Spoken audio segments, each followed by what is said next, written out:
Assalamualaikum warahmatullahi wabarakatuh. Saya Arif Purnamaji. Di sini saya akan menyampaikan dakwah mengenai ikhlas. Mungkin semua orang telah tahu apa yang namanya ikhlas. Sering orang-orang mengartikan ikhlas dengan melakukan sesuatu tanpa mengharapkan imbalan apa-apa. Dalam agama kita, ikhlas adalah melakukan sesuatu karena Allah Subhanahu wa taala. Ikhlas sendiri terdapat dalam praktek-praktek kehidupan kita sehari-hari. Contohnya, ikhlas dalam bekerja, ikhlas dalam beramal, ikhlas dalam mengajar, ikhlas dalam beribadah, dan lain-lain. Nah, contohnya apabila kita masukkan dalam konteks ibadah, maka ikhlas berarti melakukan ibadah karena Allah Subhanahu wa taala, bukan yang lain, bukan karena ingin dipuji, bukan karena ingin terlihat soleh, tapi benar-benar semata hanya karena Allah. Allah berfirman dalam surat Al-Baqarah ayat 5, yang artinya, tidaklah mereka diperintahkan kecuali untuk mengikhlaskan agama untuknya. Ayat di atas menerangkan pada kita tentang berlaku ikhlas dalam beragama. Agama apabila tidak dilandasi dengan ikhlas dan kejujuran, maka akan runyam dan seolah tak berbekas. Orang sibuk memikirkan kepentingan diri sendiri, tanpa sedikit pun menempatkan agama dalam prioritas hidup.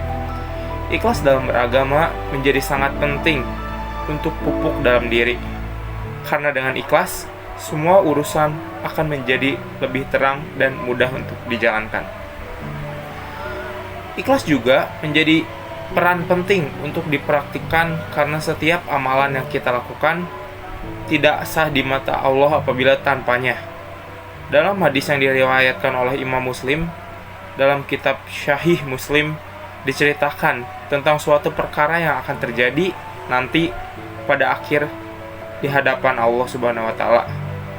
Nanti di hadapan Allah, ada seorang hamba ditanya oleh Allah, "Apa yang telah kamu lakukan di dunia, wahai hambaku?" Ia menjawab, "Saya berjuang dan berperang demi Engkau ya Allah, sehingga saya mati syahid Allah." Allah berkata, "Dusta kamu. Sebenarnya kamu berperang bukan karenaku, melainkan agar disebut orang yang berani. Kini kamu telah menyandang gelar tersebut."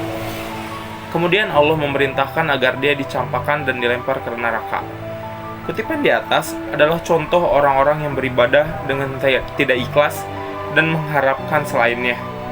Kisah ini menjadi tamparan keras bagi kita yang masih sering beribadah atau melakukan sesuatu bukan karenanya. Semoga kita termasuk orang-orang yang dilindungi dari hal-hal seperti itu. Cukup sekian dakwah dari saya. Mohon maaf apabila ada kesalahan kata. Wabillahi taufiq wal hidayah. Wassalamualaikum warahmatullahi wabarakatuh.